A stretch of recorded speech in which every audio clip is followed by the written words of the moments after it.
हाँ जी, इन सिंबल्स में आप देखेंगे तो आपको 6 सिंबल पूरी टेबल में ऐसे हैं जो हमने ढूँढे हैं आपके लिए, जिनके नाम थोड़े-से अलग हैं। आपको ये नाम याद करने की आवश्यकता नहीं है, बार-बार रिपीट करेंगे, बार-बार यूज़ होते रहेंगे, ऑटोमैटिकली ये याद हो जाएँगे। बस थोरली आप एक बार इस टेबल से गुज़र जाएँ, तो आपका काम हो जाएगा। लेकिन इसमें 6 सिंबल्स ऐसे हैं जिन पे आपको विशेष ध्यान देना चाहिए, ऐसा हमारा सुझाव है। जैसे इनमें से एक है गोल्ड।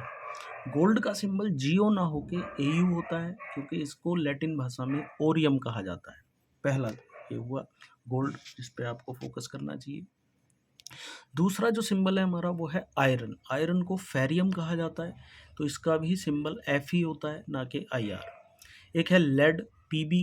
तीन हो गए। इसके बाद एक आता है हमारा लास्ट वाली टेबल में अकेले में तीन मिल जाएंगे। इसमें से एक है पोटेशियम, कैलियम इसे लैटिन भाषा में कहते हैं, के इसका सिंबल लिया जाता है। एक है सिल्वर। सिल्वर को भी एस आई ना कह के, एस एक्चुअली सिलिकॉन का सिंबल होता है, एस आई। तो यहाँ पर इसके सिंबल, सिल्वर के सिंबल के लिए ए जी लिया जाता है, ए कैपिटल ए स्मॉल।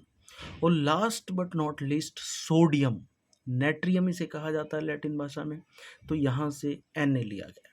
तो इस तरीके से आप ये सिंबल्स को एक बार फोकस करेंगे, एक बार थोरली आप स्टडी करेंगे, तो ये काम आपका बहुत आसानी से हो जाएगा। और बार बार रिपीट करेंगे केमिस्ट्री में हम इन चीज़ों को, तो ये ऑटोमेटिकली याद हो जाएंगी। आपको टेंशन लेने की ज़रूरत नहीं है, बहुत इजीली ये काम हो जाएगा। डाल्टन ने जैसी एटॉमिक थ्योरी प्रेजेंट की, तो उसमें उसने, आप ध्यान दीजिए, एक जगह पॉइंट बात की है एटॉमिक मास की, कि भाई जो सेम एलिमेंट के जो एटम्स होते हैं उनका एटॉमिक मास सेम होता है। अब एटॉमिक मास का कॉन्सेप्ट, एक तो इतनी छोटी चीज़ जिसे जो हमें नज़र नहीं आ रही है, ऊपर से उसका एटॉमिक मास की बात कर दी। अब कि कौन सी तराजू बनी है भाई दुनिया में जो एटम का मास नाप सके? तो इसके लिए भी एक साइंटिस्टों ने एक तरीका निकाला कि इन्होंने ऑक्सीजन, हमें पता है कि 3 ग्राम, मतलब एक कार्बन मोनोऑक्साइड बनाने के लिए, अगर कार्बन मोनोऑक्साइड में कार्बन होता है, ऑक्सीजन होती है, और हमने एक्सपेरिमेंटली देखा कि 3 ग्राम कार्बन कंबाइन होता है 4 ग्राम ऑक्सीजन के साथ कार्बन मोनोऑक्साइड बनाने के लिए।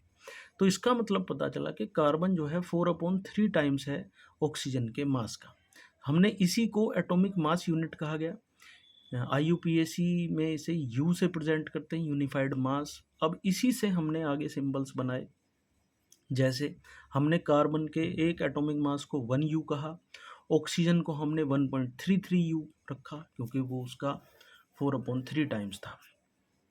इस तरीके से सिंबल बनते चले गए। इसकी भी आवश्यकता नहीं है, आज की डेट में ये भी आउटडेटेड हो गया है। कुछ और थोड़ा सा डिस्कशन आप करना चाहें कर सकते हैं बाद में। जैसे हमें पता चला भाई 16U इसका ऑक्सीजन का मास होता है, तो किसी भी एक हाइड्रोजन के मास जो है वो 16 टाइम्स हल्का होता है ऑक्सीजन के मास से, उसे 1/16 माना गया। Oxygen react with large number of elements and found compounds. हमने देखा कि ऑक्सीजन जो है बहुत सारी चीज़ों के साथ रिएक्ट करके कंपाउंड्स बनाता है, इसलिए ऑक्सीजन को पहले रखा गया। लेकिन बाद में पता चला कि ऑक्सीजन भी सबके साथ रिएक्ट नहीं करता है। सबके साथ रिएक्ट करने वाला जो मेटल एलिमेंट है वो कार्बन है, जो कि एक नॉन मेटल है। कार्बन से फिर हमने इसको कंपेयर किया, और यहाँ पर एक बहुत ही अच्छा एग्जाम्पल दिया गया है तरबूज का।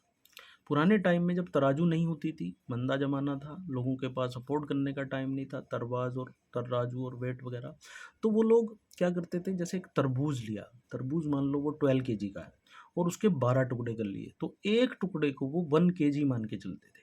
इस तरीके से कंपेयर करते थे, भाई एक तरबूज में कितने सेब चढ़ेंगे, कितने अनार चढ़ेंगे, कितने केले चढ़ेंगे, या जो भी है, उस तरीके से वो कंपेयर कर लेते थे। तो यहाँ पर भी ऐसा ही एक एग्जाम्पल दिया गया है कि भाई वाटरमेलन लिया, उसके टुकड़े करे। ऐसे कार्बन जो है 12, चूँकि उसका यू, उसका एटॉमिक मास है, तो 12U ले लिया, और उससे सबको कंपेयर किया, जिसमें हाइड्रोजन 1U आ जाता है और ऑक्सीजन 16U आ जाता है।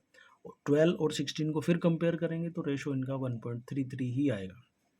कोई कन्फ्यूज़न वाली बात नहीं है, सिंपल है बिल्कुल। इसे आपको इलैबोरेट भी नहीं करना पड़ेगा एग्जाम में, कोई ऐसी टेंशन वाली बात नहीं है। मेन टेबल है, यहाँ पर एक टेबल 3.2 दी गई है, ये थोड़ी सी आपको फोकस करनी पड़ेगी। इसमें एटॉमिक मास दिए गए हैं कुछ एलिमेंट्स के, जिन्हें आप याद कर सकते हैं बहुत ईजीली। वैसे तो रिपीटेड बार बार करने से ये भी रिवाइज हो जाएंगे। जैसे हाइड्रोजन का 1U होता है, कार्बन का 12 है, नाइट्रोजन का 14 है, ऑक्सीजन 16 है, सोडियम 23 होता है, मैग्नीशियम 24 है, सल्फर 32, और क्लोरीन का 35.5 आता है। कैल्शियम का 40 होता है, आगे हम बात करेंगे। क्लोरीन का 35.5 कैसे आया, इस बारे में भी हम बात करेंगे। डेसिमल का क्या चक्कर है। हाँ, how do atom exist, atoms of most element are not able to exist independently. ज़्यादातर एटम अकेले नहीं रह सकते, किसी के साथ कंबाइन होकर रहते हैं और इस तरह से कंबाइन होकर वो मोलिक्यूल बनाते हैं। मोलिक्यूल के बारे में हम अगली वीडियो में बात करेंगे, बहुत लंबी वीडियो हो जाएगी, आप भी बोर हो जाओगे, मज़ा नहीं आएगा सुनने में। पढ़ाई इंटरेस्टिंग होती रहनी चाहिए, 10-20 मिनट के बाद आपको एक ब्रेक लेते रहना चाहिए, तभी पढ़ाई आगे बढ़ती है। अगर नहीं ब्रेक लेंगे तो दिमाग चीज़ों को कैच नहीं करेगा, ये हमारे दिमाग की अपनी कैपेसिटी होती है। डिफाइन द, अब यहाँ पर 2 क्वेश्चन आ जाते हैं, इन्हें हम डिस्कस कर सकते हैं। Define the atomic mass unit, इसकी डेफिनेशन आपको मिल जाएगी बहुत आसानी से।